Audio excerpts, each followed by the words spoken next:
প্রথম থেকেই তো কনফিউশন ছিল যে যখন প্রার্থী অ্যানাউন্সমেন্ট হচ্ছে না করে এতদিন পরে হলো, তারপর 2-3 দিন ধরে যখন থেকে আরও একজন ফাইল করেছে তখন থেকেই সবাই বুঝতে পারছিল যে এটার মধ্যে কোনো ডাউট আছে ওদের, তাই জন্য আরেকজনকে ফাইল করিয়েছে।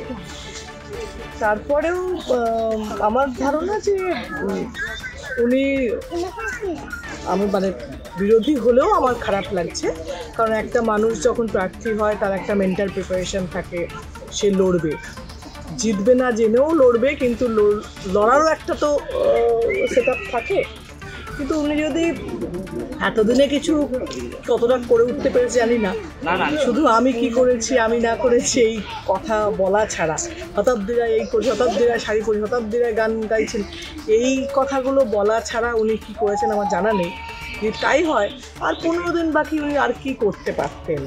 কিন্তু আমি আবারও বলছি আমার খারাপ লাগছে উনি লড়তে পারছেন না বলে।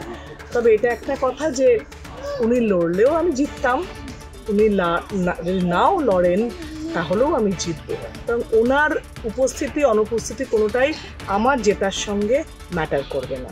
কিন্তু খারাপ লাগাটা আমার নিশ্চয়ই, যে বিরোধী হলেও সে একটা জায়গায় কিছু করতে ভাবছিল, লড়াইটা কথা ভেবেছিল, সেটা করতে পারলেন না।